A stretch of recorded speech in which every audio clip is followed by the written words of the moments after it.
Welcome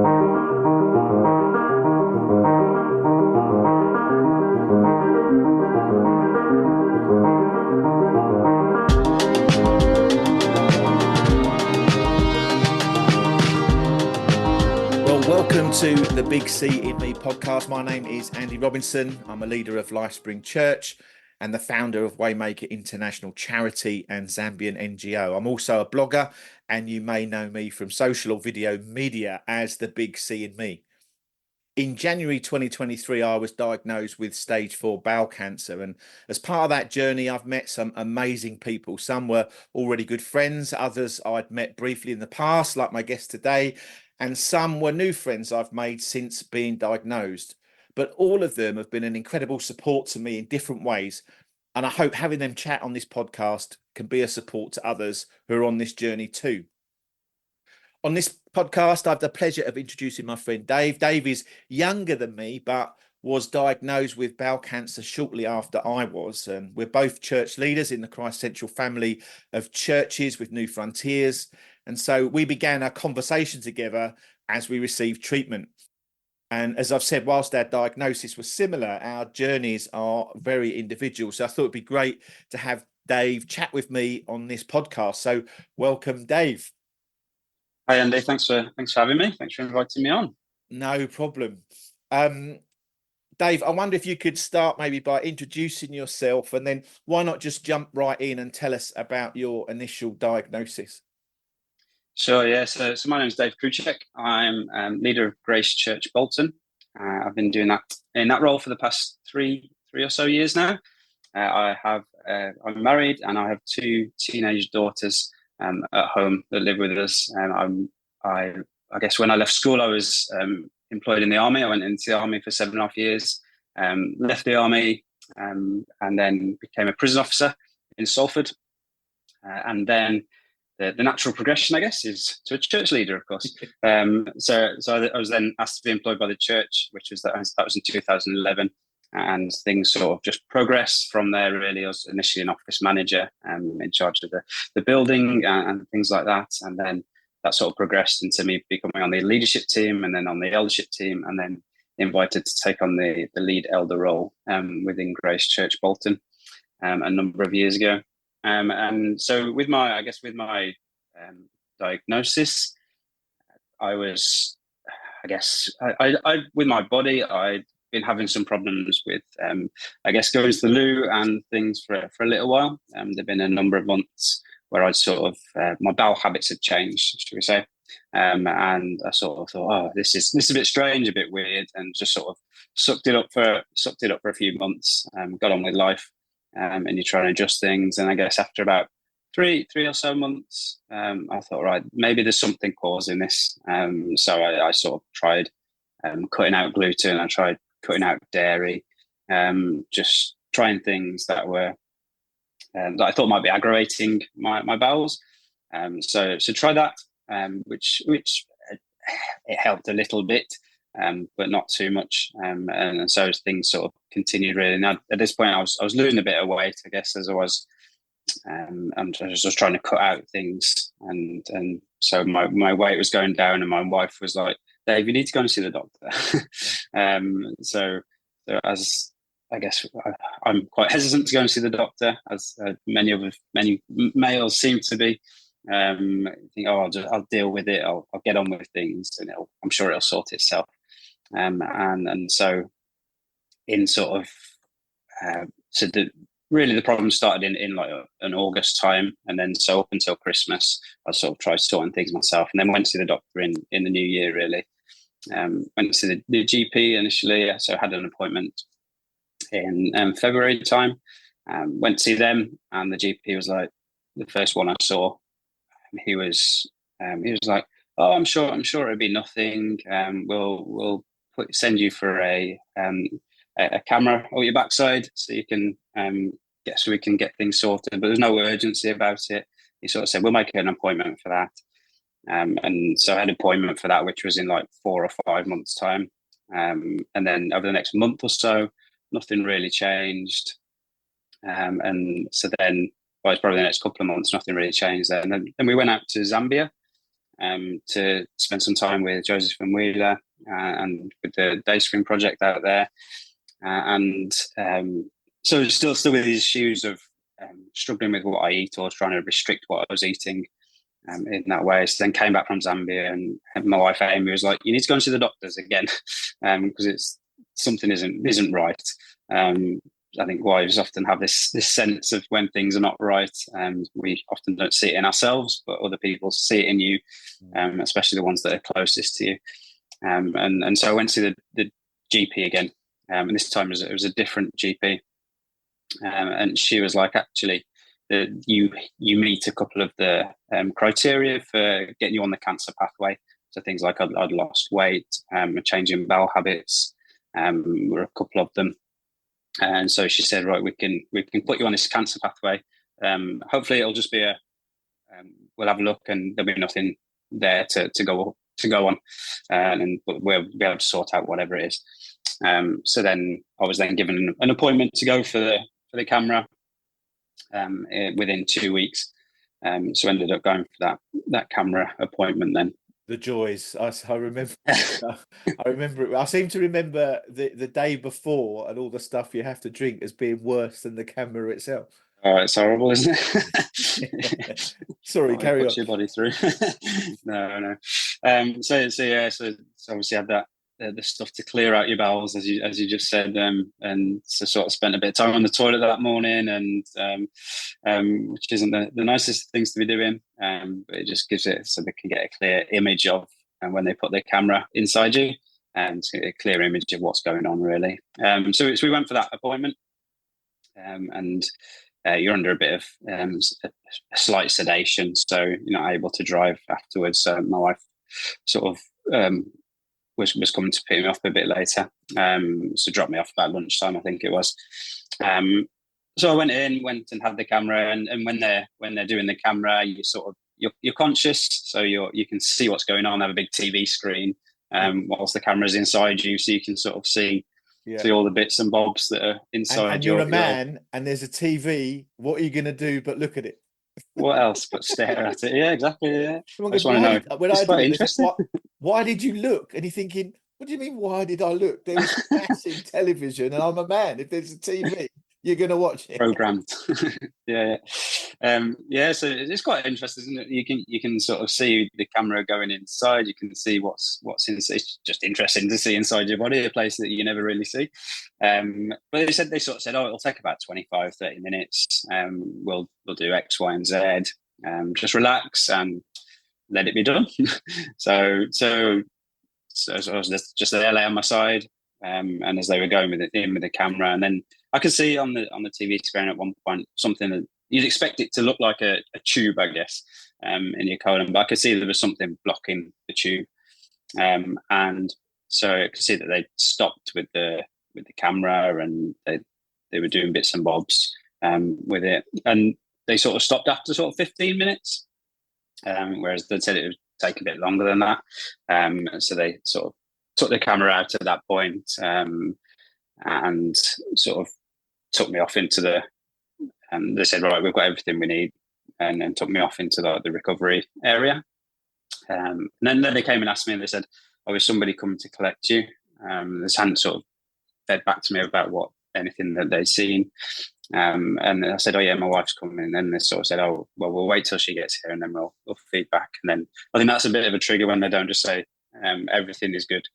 Exactly the same thing happened to me. So exactly the same process. But the guy that was already in recovery when I came out, that had gone before me, was getting up and was like, oh yeah, I've got the all clear, I'm out of here. Do you know what I mean? And you're thinking, okay, that's not the way it goes for me. So yeah, okay.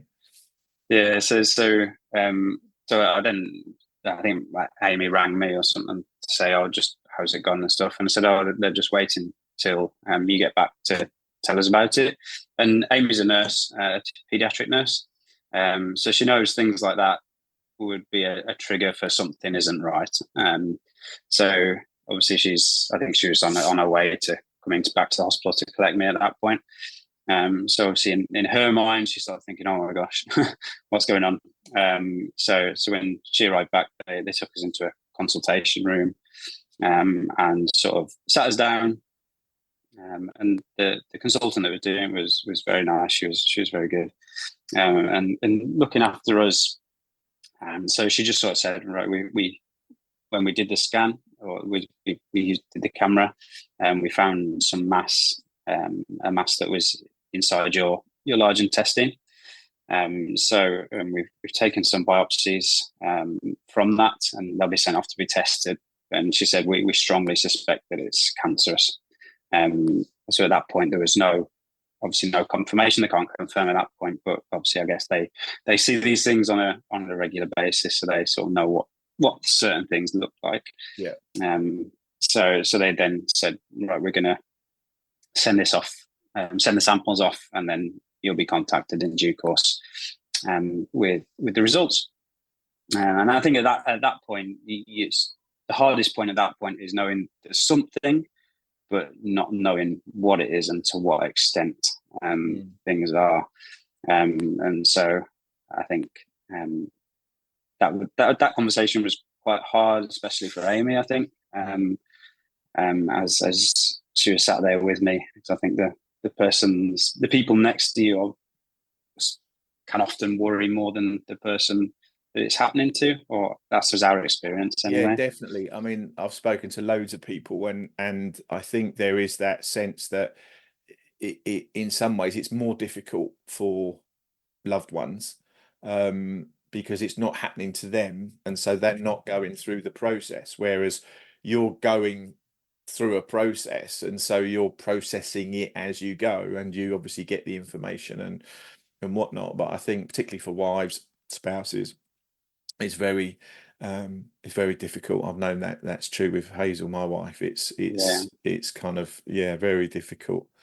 I mean, I guess one of the questions that I'm often asked is like, how do you go about telling family? I mean, obviously, like you, my wife was with me when they told me, and he, the consultant there said, I've been doing this for 30 years, it's cancer, but you'll need to get it obviously confirmed by the biopsy. But he was very confident, sadly, in that regard. But Hazel was just there with the shock of it all. So, but then you've obviously got how do you tell everybody else? Yeah, so we've got, as I said before, we've got two teenage daughters. So at that point, we I guess we said we sort of took the decision to not say anything to the girls in that moment until we found out some facts, until we knew what the situation was. Because I think if you start talking about cancer and people can immediately think the worst, they can immediately think, oh, my dad's dying, or I've only got months left to live, and something like that. So your mind can wonder, and it often wonders to the worst things rather than the best case scenario. So we held on to that between the two of us, but we asked the team around us to pray with us. We spoke with a few of our family members.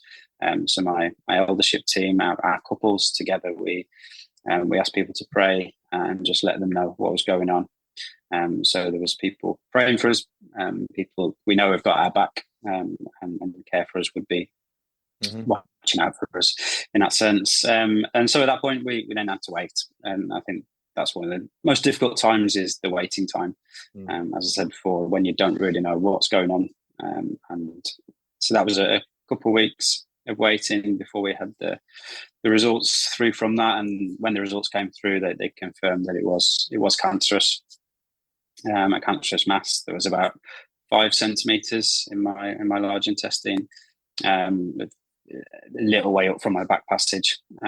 So at that point, we went in for another consultation with them. At that point, it was then the bowel surgeon that we spoke to. We got to meet my consultant that would end up doing my bowel surgery that I had. So he explained the whole situation to us, and said that I then needed to go for a couple of scans of my whole body, just to see where things were at, and see if things had spread and things got anywhere. So again, at that point, you're obviously given more things about what could happen, and so worry can be a massive thing, I think.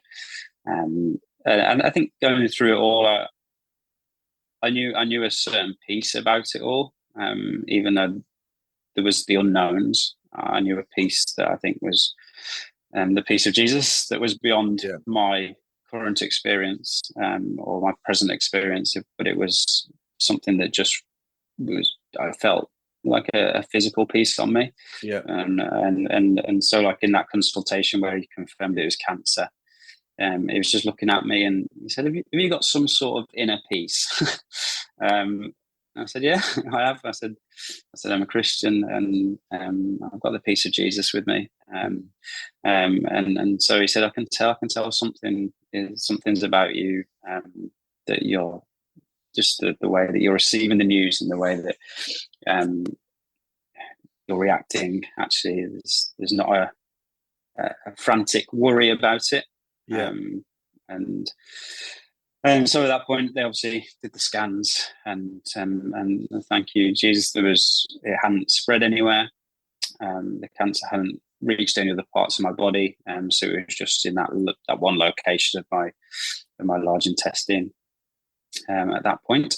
So the I guess the way of dealing with that was that they were going to do a bowel resection, so removing a section of my bowel where the cancerous mass was, with a bit of margin either side, to allow for any spread that might potentially have happened. And this all happened, I think. So we found out beginning of May. It was my wife's birthday week. Good birthday present for her. So that was when the initial they confirmed that it was cancerous, and then I went in for my bowel operation on the 1st of June. So it all happened sort of quite quickly. Really, the NHS were brilliant in the way of just getting it through and getting things rolling, really. So really appreciative of the NHS and all the staff that we dealt with were brilliant. So that was that point. So that took us up to the operation time, I guess. And I guess the moment we decided to tell the girls, our teenage daughters, was once we knew what it was, and we knew that it hadn't spread anywhere else in my body. So then we could sort of say, this is the situation, this is how it's going to be dealt with. And that was still quite hard. But I think there's a couple of things, a couple of rays of light in that. And as we did it, our eldest teenage daughter, she said, I actually had a dream about this. And she felt God visit her in a dream and speak to her about me having a cancer. But in that dream, she was also sort of felt the message that I was going to be okay through that. And she'd actually been doing about cancer in school that week. So things were quite heightened in her senses, I think, about the potential of things. But again, we just tried to speak calmly about it, tried to just I think we were not overly worried about it. And I think that comes across when you're talking to other people about it as well. Definitely. So went in for the operation, which all went very well. I was in hospital for about a week or so. And on the back of the operation, so once they've taken this part of my bowel out, the bowel has to heal. And so I was fitted with an ileostomy bag, which is a pouch attached to my small intestine. So I've got a bit of my intestine sticking out of my stomach. It goes into a pouch.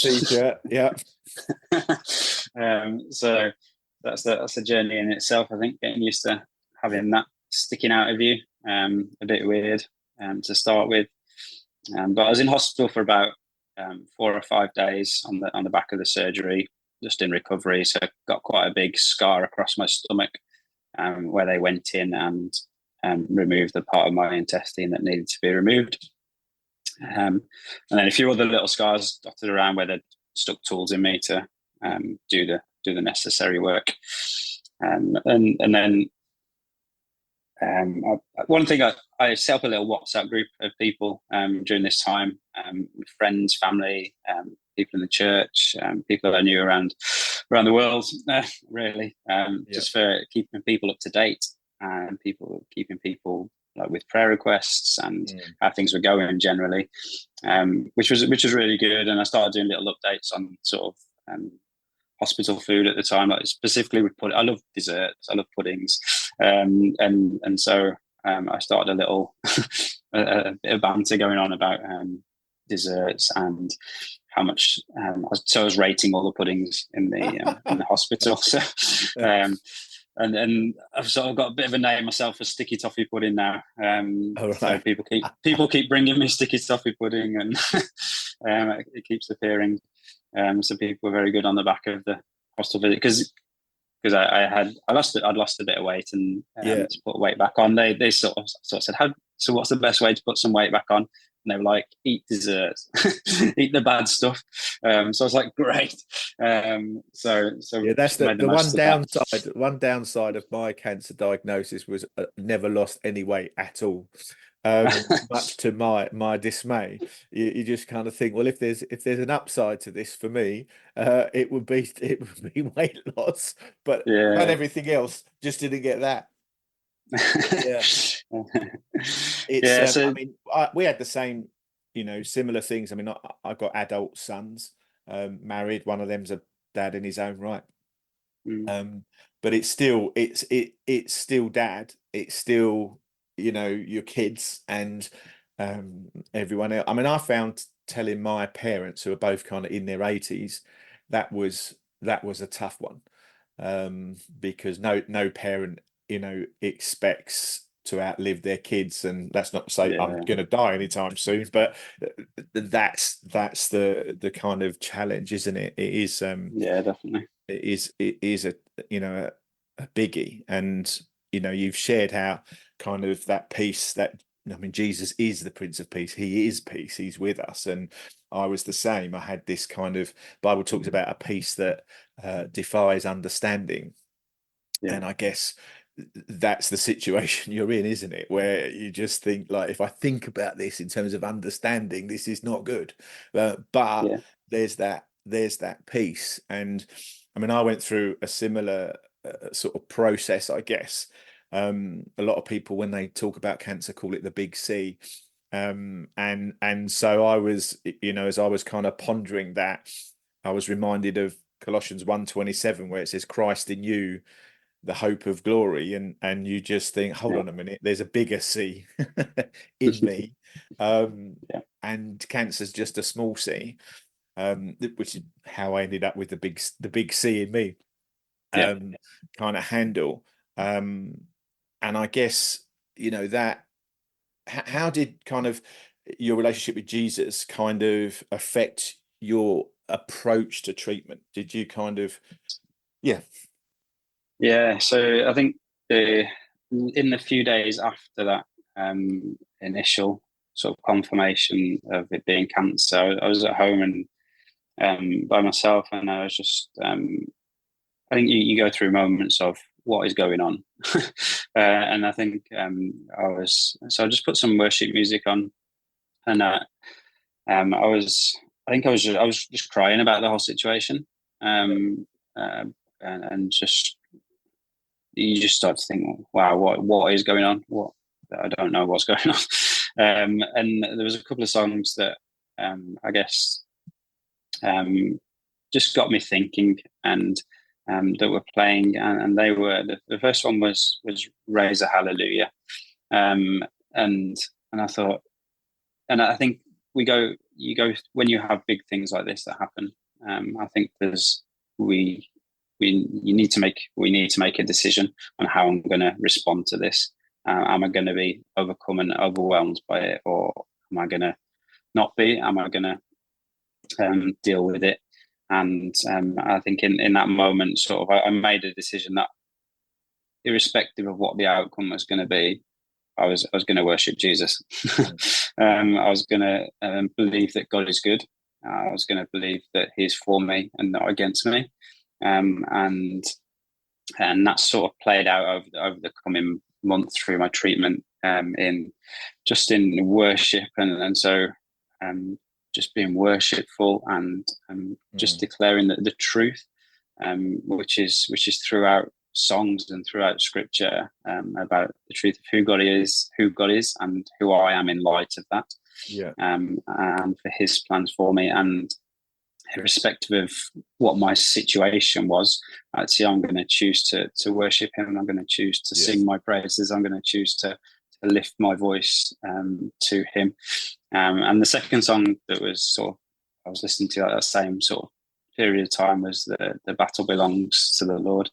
And just that, I guess, just knowing that actually it's outside of my remit in a way, and it's God's going to deal with it. God's going to look after me. He's going to make sure I've got the peace when I need the peace. He's going to make sure I've got the strength when I need the strength. He's going to make sure I've got the people around me when I need that. He's going to make sure that the surgeons are equipped and ready to do what they need to do, that the cancer nurses are there. So God has got me in every instant. And just, I think, just bringing things to God in prayer and keeping my voice being lifted up to him, irrespective of the situation, I think was ways in which helped me to manage and get through the hardest days and weeks, really. And I think when I went into hospital, I took a book or two with me. And I think I got about a page in, and that was about it. And I was just, after the operation, and then for a few months, actually, I couldn't really concentrate on much as I wanted to read stuff. And I thought, I'll have a good bit of time of recovery and being able to read through a few books, and I totally get it. It'll be a good thing.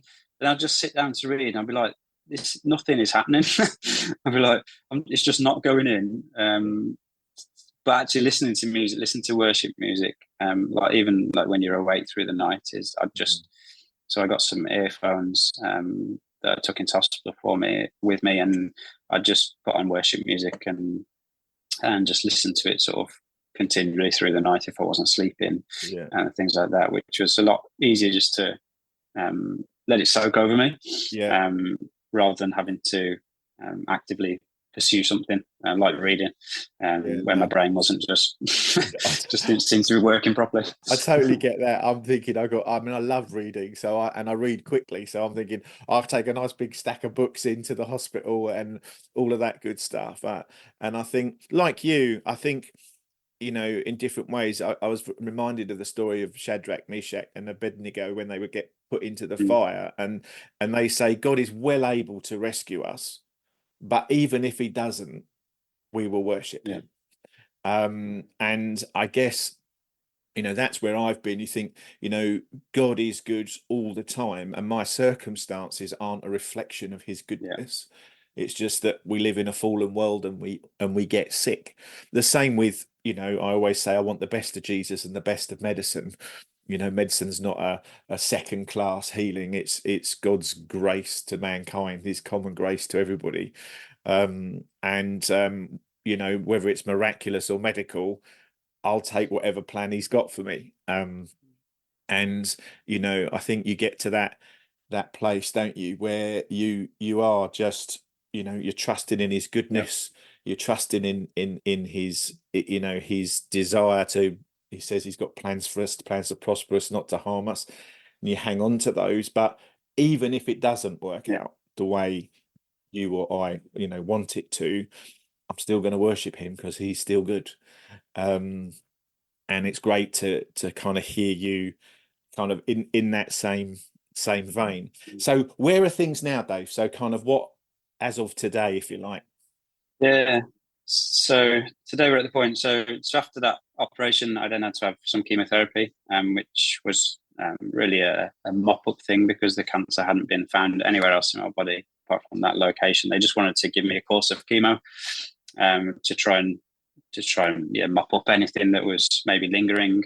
And so I went through a 3-month course of the chemo like you've just completed, Andy, and so it would be 2 weeks, or a 3-week cycle, sorry. So 2 weeks of tablets, or 1 day of intravenous stuff, then 2 weeks of tablets, then a week off, repeated.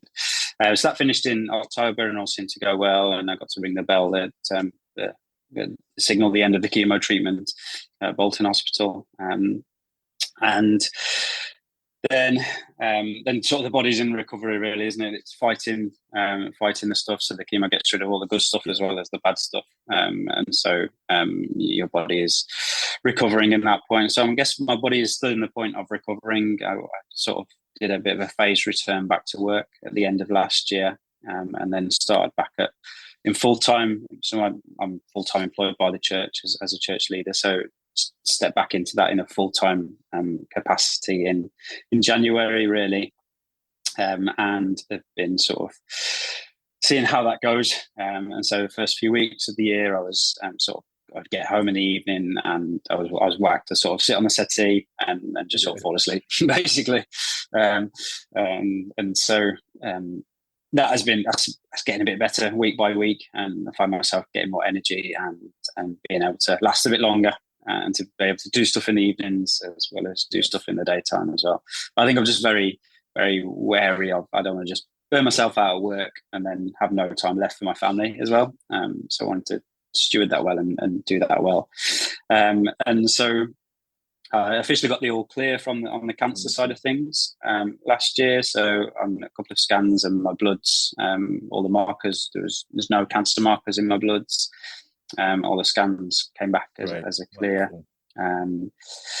So obviously with my ileostomy, my bowel, I had a scan just before New Year, and they just wanted to check where they took the part of my bowel out. There was enough bowel either side to sew it back together inside, and that's been healing since the operation in June last year. And so I went for an X-ray on that at the end of last year. And that all came back okay, as in it's healed well. And so the next phase actually then is for them to do a reversal of my stoma. So now I'm just waiting for an appointment for that. So I'm on the operation list, just waiting for that to come through, really. And then getting back into regular routine of life. So that's where we're at now. Brilliant. Well, that's great, and I take great encouragement in that. I've got a liver resection to come, and then the bowel, the stoma reversal. But I found your story, as we've chatted kind of over the months and stuff, just inspiring, really. And I think, with you getting the kind of all clear, that kind of fills me with faith and hope for my own future, which is brilliant. But thanks so much, Dave, for being with us today and for sharing so kind of candidly and so helpfully. And thank you so much for listening. If you like this podcast, then please tell your friends. And if you want to leave a good review, that'd be great as well. So till next time, it's goodbye from me and the big C in me.